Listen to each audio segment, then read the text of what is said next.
नमस्कार, मी सहयोगिता आणि आपण पाहत आहात विदर्भ सत्यजित लाईव्ह न्यूज। पाहूया आजची विशेष बातमी।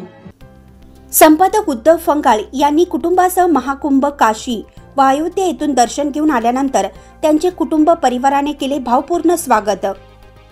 महाकुंभात उद्धव फंगाळ व त्यांच्या कुटुंबाला स्नान करण्याचे मिळाले भाग्य। इतर भाविकांनी सुद्धा महाकुंभ येथे जाऊन 26 फेब्रुवारीच्या अगोदर स्नान करावे। सर्वांच्या आशीर्वादाने प्रवास सुखाचा झाल्याने उद्धव फंगाळ यांनी मानले सर्वांचे आभार। आपण पाहत आहात विदर्भ सत्यजित लाईव्ह न्यूज। आमचे कार्यकारी संपादक योगेश सौभाग्य यांनी दिलेल्या माहितीनुसार संपादक उद्धव फंगाळ हे आपल्या कुटुंबियांसह 144 वर्षांनंतर आलेल्या महाकुंभासाठी गेले होते।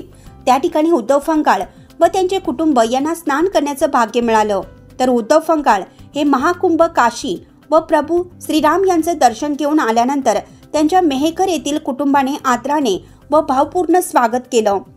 महाकुंभात उद्धव फंगाळ व त्यांच्या कुटुंबाला स्नान करण्याचं भाग्य मिळालं आहे।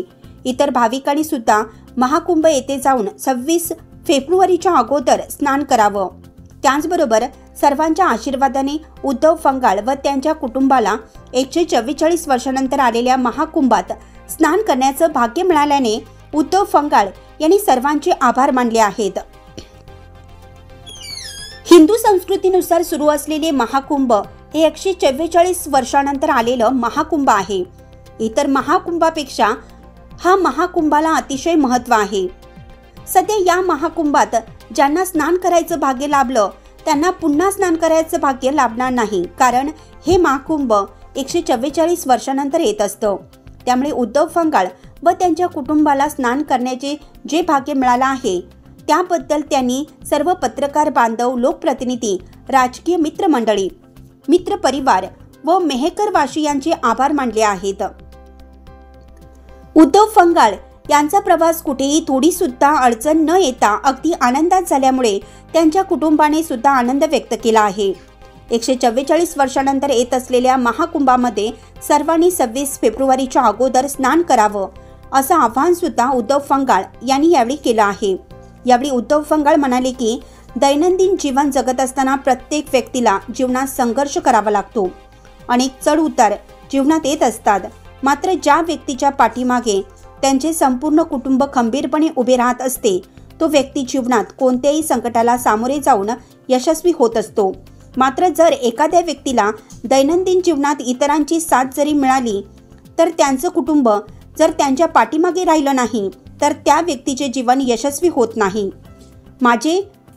मात्र माझे कुटुंब खंबीरपणे माझ्या संकटात माझ्या पाठीमागे उभे आहे, याचा मला अभिमान नव्हे तर हे माझं भाग्य समजतो।